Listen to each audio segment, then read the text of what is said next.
Hello बच्चों, आज हम लोग क्लास 11th का इतिहास पढ़ेंगे। इतिहास में आज का जो है वो विश्व इतिहास के बारे में पढ़ना है, ठीक है ना।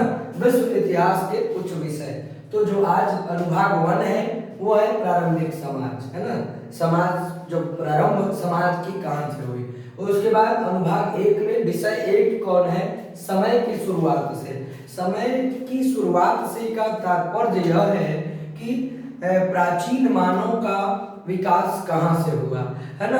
उनकी उत्पत्ति कैसे हुई, कहाँ से हुई, उनका जो स्वरूप था वो किस तरह का था, ये चीजें जो है समय की शुरुआत से है ना। तो उनके बारे में हम एक परिचय के रूप में इस अभ्यास में, इस चैप्टर में पढ़ेंगे आज। तो सबसे पहला पॉइंट है मनुष्य की क्रमिक विकास की कहानी, है ना।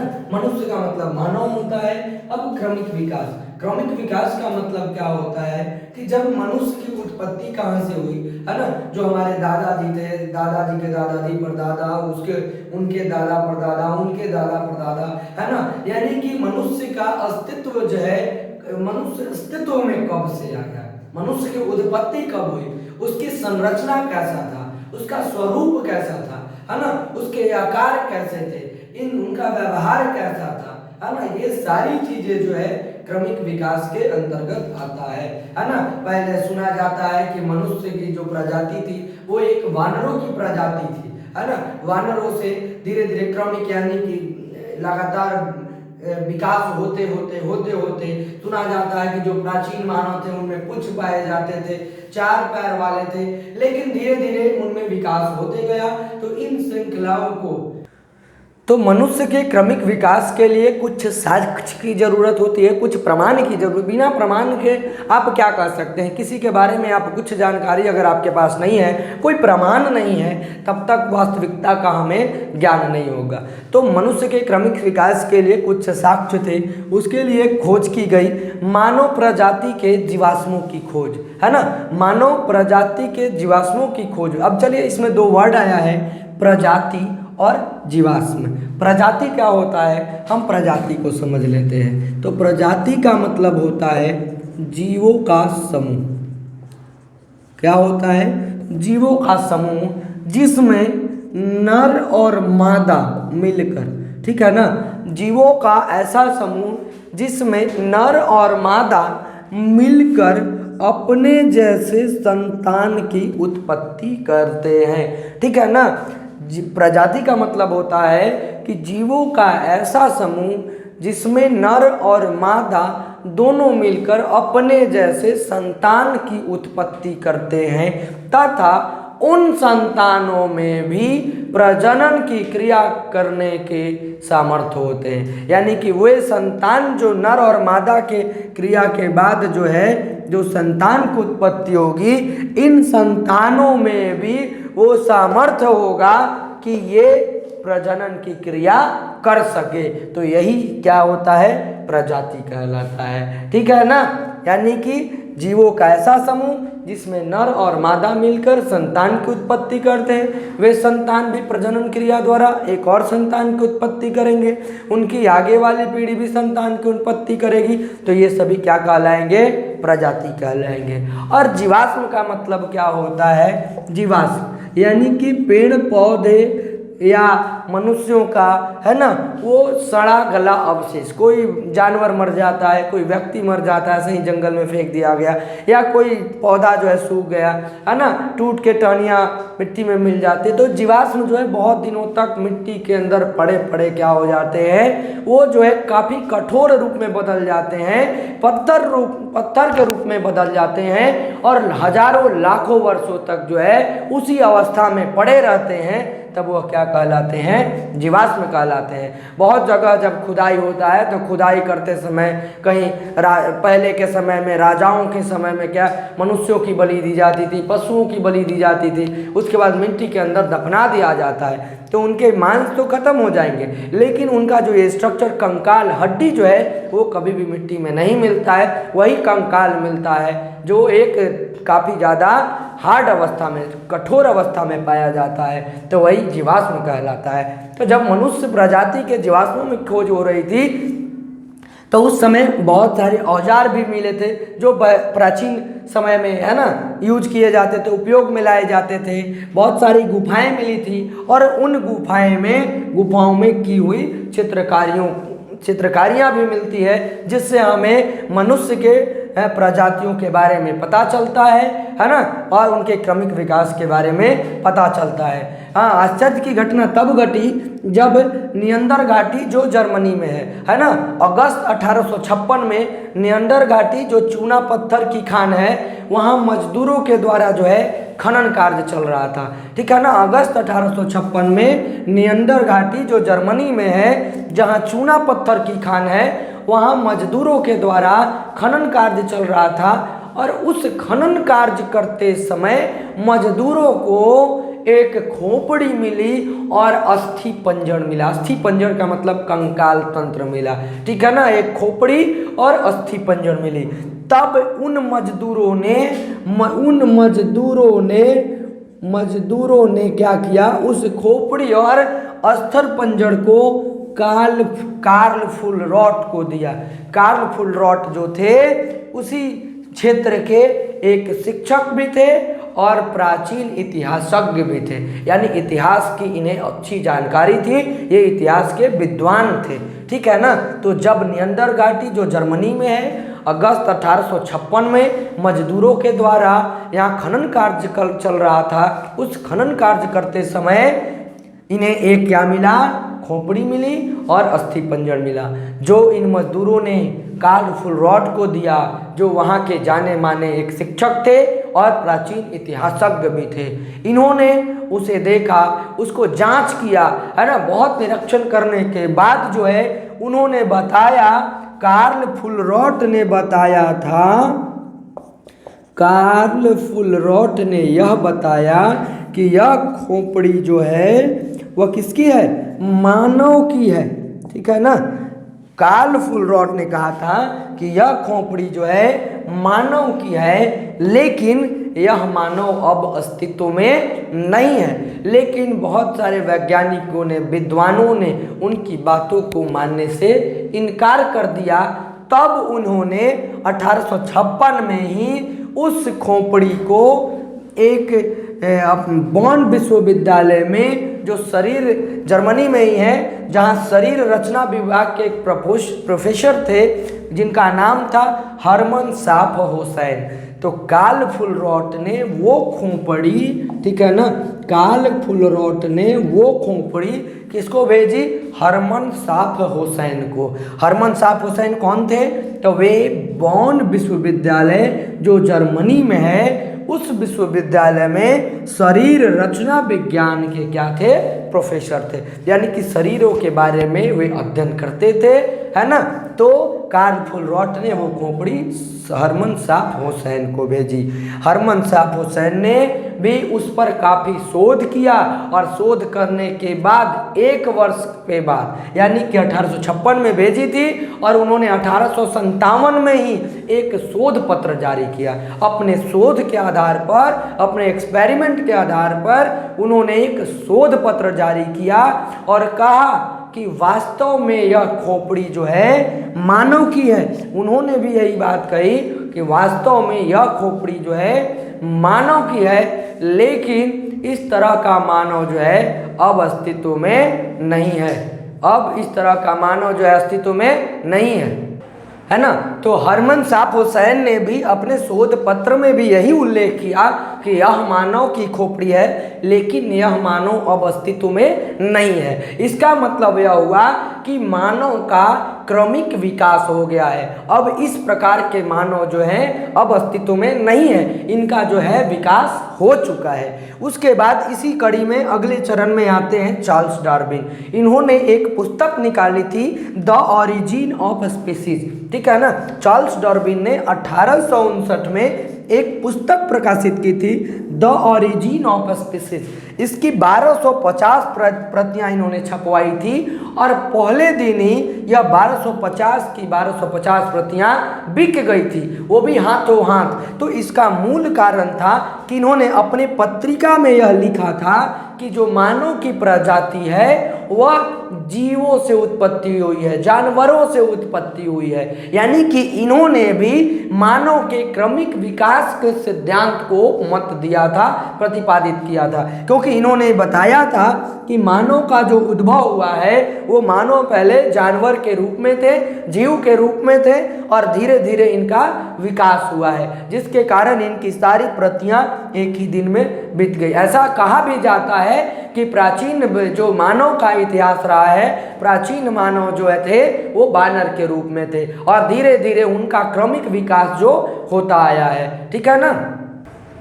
चलिए अब हम मानव का क्रमिक विकास जो है एक एक बारी बारी से देखेंगे, क्योंकि मानव जब प्राचीन मानव जब अस्तित्व में आया तो उसकी कहानी यहीं से शुरुआत होती है। जो पहला जो मानव की प्रजाति थी उसे प्राइमेट नाम दिया गया, उसके बाद होमिनोइड, उसके बाद होमिनिड, और उसके बाद होमिनिड भी कई शाखाओं में विभाजित हो गया।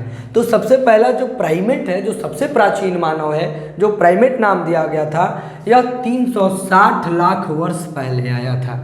उसके बाद होमिनोइड का 240 लाख वर्ष पहले, उसके बाद होमिनिड 56 लाख वर्ष पहले, और इस तरह से मानव का जो है विकास जो है लगातार होते जा रहा है। देखिए एक चीज़ ध्यान रखिएगा, अगर आप इतिहास पढ़ रहे हैं तो इस चीज़ का ध्यान रखना होगा कि अगर आपको इतिहास समझना है तो आपको इतिहास में जाना होगा, है ना, अपने अनुभवों को इतिहास में ले जाना होगा, तभी आप जो इतिहास को समझ पाएंगे, है ना। मान लीजिए अगर आज हम ऐसे हैं तो इसकी वजह क्या है। सबसे पहले हम माता के गर्भ में पले, उसके बाद जब माता के गर्भ से बाहर आए, जन्म हुआ, है ना, तो उसके बाद स्तनपान कराया गया, दूध पिलाया गया, है ना, थोड़े और बड़े हुए तो खाने पीने लगे, है ना, थोड़े और बड़े हुए तो हमने बालों को अपने सजाए, है ना, विभिन्न प्रकार तरह से अपने आप को सजाए ताकि हम स्मार्ट लुक बन सके। तो आपने आप को इतिहास से जोड़ना होगा। इतिहास के जिस भाग को आप पढ़ रहे हैं, जिस चीज़ को पढ़ रहे हैं, उस कड़ी में अपने आप को देखना होगा, तभी आप इतिहास को आसानी से समझ पाएंगे। तो चलिए हम सबसे पहले प्राइमेट पढ़ते हैं। प्राइमेट की विशेषताएं की थी, ये भी क्या थे, माता के गर्भ में पले, लेकिन आज के अपेक्षा ये प्राइमेट जो थे, प्राचीन मानव जो थे, जहाँ सबसे पहले मानव का उद्भव हुआ, ये माता के गर्भ में अधिक समय तक पले। उसके बाद जो है जब इनका भी जन्म हुआ, उद्भव हुआ, माता के गर्भ से बाहर आए, तो ये भी स्तनपायी होंगे, इन्हें भी दूध पिलाया गया होगा, है ना। उसके बाद जो है आज जो दांत है वो विभिन्न प्रकार के, काटने वाले दांत अलग है, चबाने वाले दांत अलग है, तो इनमें भी क्या होगी, दांतों की भिन्नता होगी। और उसके बाद जो आज हम क्या करते हैं, अपने बालों को सजाते हैं कटवा कर, लुक अच्छा दिखने के लिए, तो लेकिन उस समय जो है बालों की अधिकता होगी, इनके शरीर पे बहुत ज़्यादा बाल होते होंगे। तो ये हो गए प्राइमेट के विशेषताएं। अब हम बात करते हैं प्राइमेट के बाद कौन सा मानव का आता है प्रजाति, वो होमिनोइड, है ना। होमिनोइड 240 लाख वर्ष पहले आया था। तो होमिनोइड में क्या था, उस समय भी बालों में अधिकता होगी, है ना, क्योंकि जब यहाँ बालें थी तो यहाँ भी बालों में अधिकता होगी। लेकिन हाँ, कहा जाता है कि जो प्राचीन प्राइमेट मानव थे, तो प्राइमेट प्रजाति के मानव में पूंछ भी पाया जाता था, है ना, लेकिन होमिनोइड में पूंछ क्या हो गया, गायब हो गया। उसके बाद जो है ये चौपाया थे। चौपाया का मतलब क्या होता है, चार पैर पर चलने वाला, चार पैर पर चलने वाला को हम क्या कहते हैं, चौपाया कहते हैं। उसके बाद जो है होमिनोइड के बाद क्या आ जाए, होमिनिड आ गया। होमिनिड का विकास जो है 56 लाख वर्ष पहले हुआ था, ठीक है ना। तो होमिनिड में क्या हुआ कि ये तो चार पैर पे चलते थे होमिनोइड, लेकिन ये जो है होमिनिड जो है और विकास हुआ, विकास की कड़ी जैसे जैसे बढ़ रही है, मानव का विकास और तेजी से हो रहा है। तो ये दो पैर पर चलने में सक्षम हो गए। दो पैर पर जब चलने में सक्षम हो गए, पहले जो चार पे चलते थे अब दो पे चलने लगे, जब दो पे चलने लगे तो इनके दो हाथ भी क्या हो गए, स्वतंत्र हो गए। अब उन हाथों से वे औजार बनाने लगे, है ना, या विभिन्न प्रकार के क्रियाकलापों में उन औजारों का प्रयोग करने लगे। होमिनिड के बाद क्या आता है कि होमिनिड कई शाखाओं में विभाजित हो गया। शाखाओं का मतलब जीनस होता है, जीनस का मतलब वंश, वंश, है ना, यानी कि हम मेरे पिताजी, दादाजी के दादाजी, ये प्रक्रिया क्या चले बढ़ते जा रही है, तो यह वंश कहलाता है। तो यह कई शाखाओं में विभाजित हो गया। तो आगे हम उसके बारे में, इनकी शाखाओं के बारे में देखेंगे। चलिए अब हम बात करते हैं कि होमिनीड भी विभिन्न प्रकार की शाखाओं में विभाजित हो गया। तो किन किन शाखाओं में विभाजित हो गया? तो होमिनीड जो था वो ऑस्ट्रेलोपिथिकस और होमो में विभाजित हो गया, दो वर्गों में बटा। पहला था ऑस्ट्रेलोपिथिकस और दूसरा था होमो। ऑस्ट्रेलोपिथिकस जो है दो शब्दों से मिलकर बना है, एक ऑस्ट्रल और दूसरा पिथिकस। ऑस्ट्रल जो है लैटिन वर्ड है और पिथिकस यूनान भाषा का यानी ग्रीक वर्ड है, और होमो आपका क्या है? लैटिन वर्ड है। तो ऑस्ट्रल का मतलब होता है दक्षिण और पिथिकस का मतलब होता है वानर, यानी कि ऑस्ट्रेलोपिथिकस का मतलब होता है दक्षिणी वानर, है ना। यानी कि ऑस्ट्रेलोपिथिकस के अंदर वानर की प्रजाति आती थी, और होमो जो है ये लैटिन वर्ड से मिलकर बना है। तो चलिए अब हम बात करते हैं कि सबसे पहले जो है ये ऑस्ट्रेलोपिथिकस के मानव की जीवाश्म की खोज कब हुई, कौन खोज करता थे? तो ऑस्ट्रेलोपिथिकस एक जगह है ना, ओल्डुवई गोर्ज, ठीक है ना, एक जगह है ओल्डुवई गोर्ज, जहां 17 जुलाई 1959 को, है ना, दो काम करने वाले, है ना, मैरी और लुइस लीकी, किसने? मैरी और लुइस लीकी ने जो वहाँ काम कर रहे थे, उन्हें जो है ऑस्ट्रेलोपिथिकस की जीवाश्म मिली, खोपड़ी मिली, ठीक है ना। यह ओल्डुवई गोर्ज जो है तंजानिया में है, और यह तंजानिया आपका अफ्रीका में है, ठीक है ना। तो ओल्डुवई गोर्ज जो 17 जुलाई 1959 को जो कहाँ में है? तंजानिया, दक्षिण अफ्रीका में है ना, जहाँ दो काम करने वाले मैरी और लुइस लीकी को जो है ये मिला, ये जीवाश्म जो है मिला। तो यहीं से जो है ऑस्ट्रेलोपिथिकस का शुरू होता है। तो चलिए अब हम लक्षण देख लेते हैं कि ऑस्ट्रेलोपिथिकस का क्या लक्षण रहा होगा, और तुलनात्मक अध्ययन भी करेंगे होमो के साथ, यानी कि ऑस्ट्रेलोपिथिकस का होमो जो मानव था उसमें क्या अंतर था। तो लक्षण की बात करते हैं तो ऑस्ट्रेलोपिथिकस मानव में जो उसका मस्तिष्क था वो छोटा था, है ना। ऑस्ट्रेलोपिथिकस मानव का जो मस्तिष्क था वो छोटा था, लेकिन होमो के जो मानव था उसका मस्तिष्क का जो साइज था, आकार था, वो अपेक्षाकृत ऑस्ट्रेलोपिथिकस के मानव से बड़ा था। अब आता है पिछला दांत बड़े, यानी कि ऑस्ट्रेलोपिथिकस में, यानी ये कौन थी? बानर की प्रजाति थी, इसमें जो है इसके दांत बड़े थे, है ना, पिछले वाले जो दांत थे वो बड़े थे, लेकिन होमो मानव में सभी दांत जो है एक प्रकार का था, एक समान था। उसके बाद बात करते हैं हाथों की सीमित दक्षता, है ना। हम बात कर चुके हैं ऑस्ट्रेलोपिथिकस में कौन आता है? वानर। तो वानर की क्या थी? हाथों की जो दक्षता थी वो सीमित थी, लेकिन होमो मानव में दक्षता जो थी इनकी अपेक्षा अधिक थी, यानी कि जो वानर थे उनका हाथ इतना ही खुलता था, इनके हाथों का कार्य जो होता था वो केवल पेड़ों की टहनियों को पकड़ने के लिए होता था, क्योंकि ये मानव जो थे वो बानर के रूप में थे, है ना। लेकिन उस समय तक होमो मानव का विकास जो है अधिक हो चुका था, और ये जो है इनका हाथों की जो दक्षता थी वो बढ़ चुकी थी, और ये औजार पकड़ने और विभिन्न कार्यों के लिए अपने हाथों का प्रयोग करते थे। उसके बाद आता है सीधे होकर, है ना, सीधा खड़ा होकर चलने की सीमित दक्षता, यानी कि ये जो बानर प्रजाति के थे तो इनकी चलने की भी जो क्षमता थी वो दक्षता थी वो सीमित थी, लेकिन इस समय तक होमो मानव की जो दक्षता थी वो क्या हो गई थी? बढ़ चुकी थी। हमने अभी भी इसके पहले देखा होमिनोइड और होमिनिड में क्या था कि होमिनोइड जो थे चार पैरों पे चलते थे, लेकिन होमिनिड में जो थे वो दो पैरों पे चलने में सक्षम हो गए थे, उनके दो हाथ स्वतंत्र हो गए थे। लेकिन ऑस्ट्रेलोपिथिकस जो बानर है ये सीधे खड़े होकर चलने की दक्षता, इसमें सीमित दक्षता थी, लेकिन होमो मानव में दक्षता बढ़ गई थी। उसके बाद ये बानर जो थे ये अपने जीवन यापन करने के लिए ये अपने जंगलों में पेड़ों पर समय बिताते थे। ये पेड़ों पर जीवन जीने की इनमें आवश्यक विशेषताएं मौजूद थी।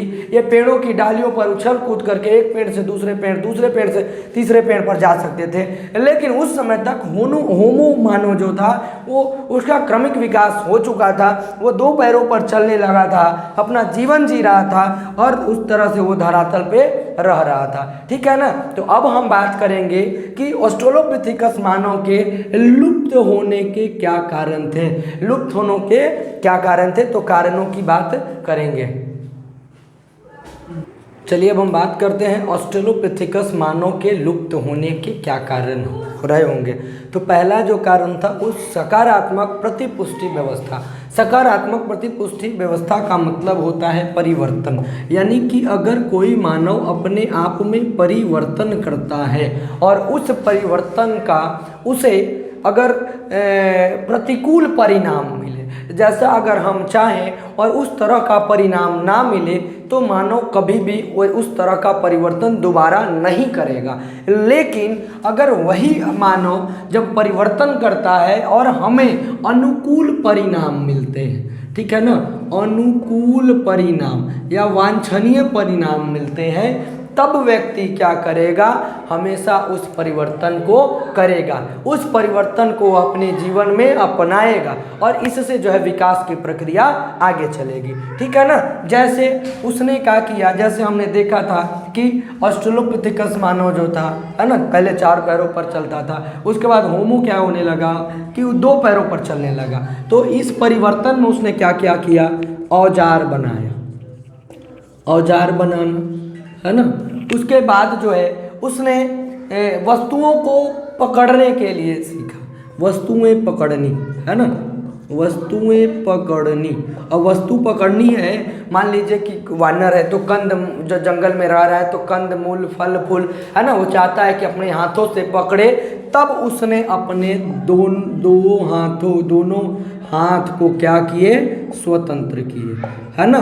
या ऐसे जो पहले जो मानव थे वो 4 पैरों पर थे, अब मान लीजिए उन्हें शिकार करना है या लंबी दूरी तय करना है तो 4 पैरों पर जाने में समय लगता है। इसलिए अगर शिकार करना है तो उन्होंने 2 पैरों का इस्तेमाल करना शुरू किया, 2 पैरों का प्रयोग, इससे वे आसानी से कोई भी दूरी जल्दी तय कर सकते थे। तो ये सब परिणाम क्या थे, वांछनीय थे उनके लिए, है ना।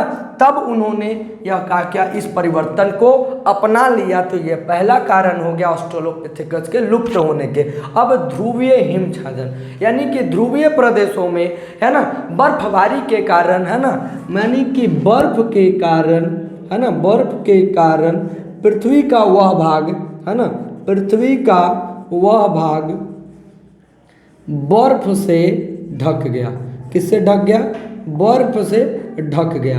अब बर्फ से ढक गया तो उस क्षेत्र का तापमान क्या होगा, तापमान कम जाएगा, है ना, वर्षा कम होगी, वर्षा कम होगी, वर्षा कम होगी तो जंगल भी इससे प्रभावित होंगे, इस हिम से जंगल भी प्रभावित होंगे, इस हिम से, इस बर्फ से जंगल भी प्रभावित होंगे। ये ऑस्ट्रेलोपिथेकस मानव जो थे जंगलों पर ही निर्भर थे, क्योंकि जंगलों से इन्हें कंद मूल फल फूल जो भी ये खाने की चीज़ें थी या रहना था इनको, ये जंगल से ही करते थे। तो ये सारी चीज़ें जो थी ये प्रभावित हो रही थी, जिस कारण से इन्हें परिवर्तन करना पड़ा और इस प्रकार जो है ऑस्ट्रेलोपिथेकस मानव का अस्तित्व समाप्त हो गया। ऑस्ट्रेलोपिथेकस के अंत होने के कारण, लुप्त होने के कारण होमो मानव का विकास हुआ। होमो जो है लैटिन भाषा से शब्द लिया गया है, जिसका मतलब अर्थ होता है आदमी।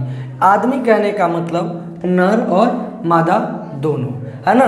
तो विद्वानों ने, है ना, वैज्ञानिकों ने इस पर अध्ययन करके होमो मानव को, है ना, कई शाखाओं में विभाजित किया है। लेकिन इसकी जो मुख्य शाखा है वहाँ 3 मुख्य शाखाओं का हम यहाँ अध्ययन करेंगे। पहला था होमो हैबिलिस, है ना, यानी कि जो विद्वान थे उन्होंने इन मानवों के कार्यों के आधार पर इन्हें अलग अलग वर्गों में विभाजित किया था। तो पहला था होमो हैबिलिस, जो 22 लाख वर्ष पूर्व जो है अस्तित्व में आया था। ये क्या काम करते थे, तो औजार बनाने वाले काम करते थे। उसके बाद दूसरी जो शाखा थी वो थी होमो इरेक्टस। ये 18 लाख वर्ष पूर्व अस्तित्व में थे और ये जो थे सीधे होकर अपने पैरों के बल पे चलते थे, यानी कि इनको शिकार करने के लिए भागना पड़ता होगा, है ना, क्योंकि ये सीधे खड़े होकर अपने पैरों के बल चलते थे। उसके बाद आ गया होमो सैपियंस। होमो सैपियंस का मतलब होता है प्राज्ञ, यानी कि बुद्धि वाला, बुद्धिमान, चिंतनशील मनुष्य, यानी कि जो चिंतन करता है ना, जिसको हम आधुनिक मानव के भी नाम से जानते हैं। ये जो है 8 लाख वर्ष पूर्व जो है अस्तित्व में आया था। उसके बाद होमो सैपियंस को दो भागों में बांट दिया गया। पहला होमो हाइडेलबर्गोसिस और दूसरा था होमो थिएंडरथैलेसिस। ये इसके बांटने का आधार था कि होमो मानव के जीवाश्म जिस स्थान से मिले, तो ये क्या है, हाइडेलबर्गोसिस एक स्थान है और दूसरा निएंडरथैलेसिस, ठीक है ना। तो ये दोनों जर्मनी में है, इसलिए ये मिला हाइडेलबर्गोसिस से, इसलिए इस मानव का नाम क्या दे दिया गया, होमो हाइडेलबर्गोसिस। और ये मिला निएंडरथैलेसिस जो जर्मनी में है, इसलिए इस मानव का नाम क्या दे दिया गया, होमो निएंडरथैलेसिस। तो इस तरह से कुल मिलाकर हमने मानव के क्रमिक विकास को देखा है ना, यानी कि जितने भी मानव थे सभी के बारे में हम लोगों ने बारी बारी से समझा। तो चलिए इस क्लास में इतना ही, और अगले क्लास में नए वीडियो के साथ आएंगे। तब तक के लिए धन्यवाद। जय हिंद।